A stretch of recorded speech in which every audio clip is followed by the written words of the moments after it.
आज की कहानी का शीर्षक है कालापुरा। हरियाणा के एक छोटे से गांव कालापुरा में एक पुरानी हवेली थी। गांव वाले उसे रानी की हवेली कहते थे। कोई भी उसमें रहने की हिम्मत नहीं करता था। हवेली के चारों तरफ सूखे पेड़ थे, दीवारें जर्जर हो चुकी थीं और छत पर घास उगाई थी। कहते थे कि 1947 की बंटवारे के समय रानी नाम की एक युवती की वहां बुरी मौत हुई थी।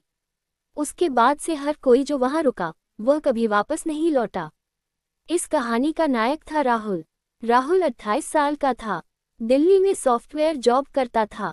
उसके दादा की मौत के बाद हवेली का मालिकाना हक उसे मिला। राहुल ने सोचा, शहर की महंगाई से बचकर गांव में कुछ दिन रहकर काम कर लूंगा। उसकी मां ने मना किया, बेटा वहां मत जाना, गांव वाले कहते हैं वह जगह श्रापित है। राहुल हंसा, मां ये सब अंधविश्वास है। राहुल अपनी कार से सामान लेकर गांव पहुंचा। शाम के 4 बजे थे। हवेली के मुख्य द्वार पर बड़ा सा ताला लगा था। गांव के बुजुर्ग राम सिंह ने ताला खोला। उनकी आंखों में डर था। बेटा रात को अंदर मत निकलना, खिड़कियां बंद रखना। राहुल ने हंसकर कहा, चाचा आप चिंता मत करो।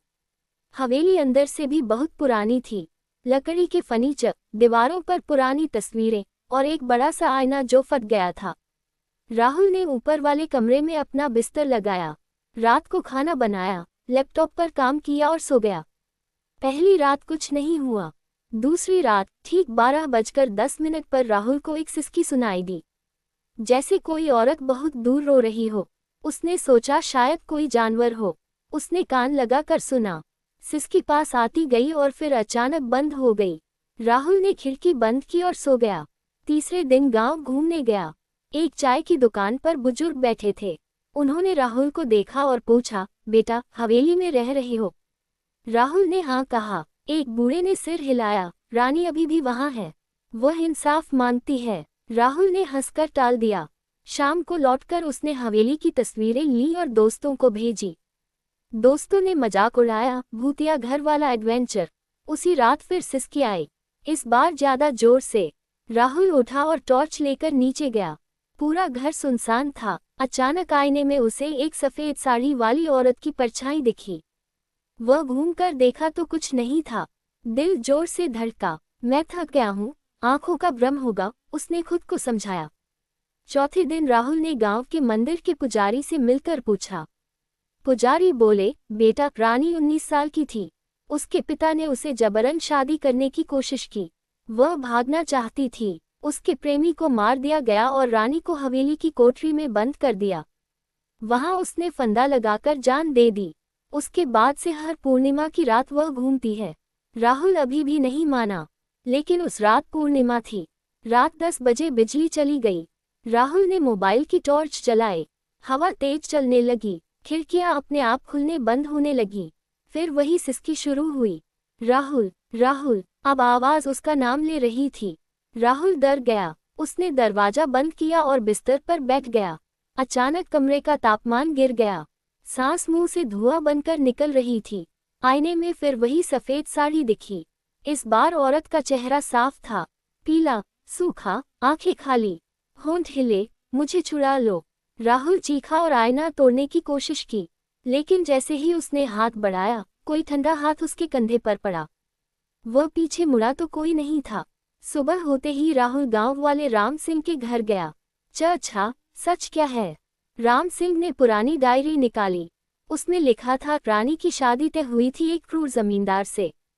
रानी का प्रेमी श्याम था, जो गांव का लड़का था। जमींदार ने श्याम को मार दिया और रानी को जबरन हवेली में रखा। रानी ने आत्महत्या कर ली। मरते वक्त उसने कहा था, जो भी इस हवेली में आएगा मैं उसे अपना बना लूंगी। राहुल ने फैसला किया कि वह हवेली छोड़ देगा, लेकिन शाम तक उसका सिर दर्द करने लगा। रात होते होते बुखार चढ़ गया। वह बिस्तर पर लेट गया। आधी रात को फिर आवाज आई, इस बार बहुत करीब, राहुल तुम मेरे हो। राहुल की आंखें खुलीं। कमरे के कोने में रानी खड़ी थी। सफेद साड़ी, खुली लंबी चोटी, गर्दन पर निशान। वह धीरे धीरे पास आए। राहुल उठने की कोशिश की, लेकिन शरीर हिल नहीं रहा था, जैसे कोई अदृश्य ताकत उसे दबाए हुए हो। रानी ने हाथ बढ़ाया। उसके नाखून लंबे और काले थे। जैसे ही उसका हाथ राहुल के चेहरे के पास पहुंचा। राहुल ने जोर लगाकर चीख मारी। चीख सुनकर गांव वाले बाहर इकट्ठे हो गए, लेकिन कोई दरवाजा नहीं खोल पाया। दरवाजा अंदर से बंद था। राहुल को लगा जैसे कोई उसके कान में फुसफुसा रहा हो, श्याम, तुम वापस आ गए, अब हम साथ रहेंगे। राहुल ने याद किया कि उसके दादा का नाम भी श्याम था। सुबह जब गांव वालों ने दरवाजा तोड़ा तो राहुल बिस्तर पर बेहोश पड़ा था। उसकी गर्दन पर नील का निशान था। डॉक्टर आए, लेकिन कोई कारण नहीं मिला। राहुल को होश आया तो वह कुछ बोल नहीं पा रहा था। सिर्फ एक ही शब्द बार बार कह रहा था, रानी। राहुल को शहर के अस्पताल ले जाया गया। डॉक्टरों ने कहा कि वह ठीक हो जाएगा, लेकिन राहुल रात को सो नहीं पाता। हर रात सपने में रानी आती, तुम मेरे श्याम हो, तुम भाग नहीं सकते। 3 महीने बाद राहुल वापस दिल्ली गया। उसने हवेली बेचने की कोशिश की, लेकिन कोई खरीदने को तैयार नहीं था। एक दिन उसकी माँ ने फोन किया, बेटा, गांव से खबर आई है, हवेली में आग लग गई, पूरी जल गई। राहुल ने राहत की सांस ली, लेकिन उसी रात उसके फ्लैट में लाइट बंद हो गई। फिर वही सिसकी शुरू हुई, राहुल, अब तो तुम दिल्ली में भी हो, मैं हर जगह हूँ। राहुल ने देखा, उसके बेडरूम के आईने में रानी खड़ी थी। अब उसका चेहरा राहुल जैसा लग रहा था, जैसे वह राहुल का हिस्सा बन गई हो। राहुल चीखा। पड़ोसी आए तो राहुल फर्श पर गिरा हुआ था। आंखें खुली थी लेकिन सांस नहीं चल रही थी। डॉक्टरों ने कहा हार्ट अटैक, लेकिन गर्दन पर फिर वही नील का निशान था। गांव वाले अब कहते हैं, रानी कभी किसी को नहीं छोड़ती। जो भी उसकी हवेली से जुड़ जाता है, वह उसका हो जाता है, चाहे वह कितनी दूर चला जाए। कुछ साल बाद राहुल की माँ अब अकेली रहती थी। एक शाम उन्होंने राहुल की पुरानी डायरी खोली। उसमें आखिरी पन्ने पर लिखा था, माँ, अगर मैं कभी वापस न आऊं तो मत ढूंढना, रानी मुझे ले गई है, अब मैं श्याम हूँ। माँ रो पड़ी। उसी रात उनके कमरे में सिसकी गूंजी, माँ जी, अब तो परिवार पूरा हो गया।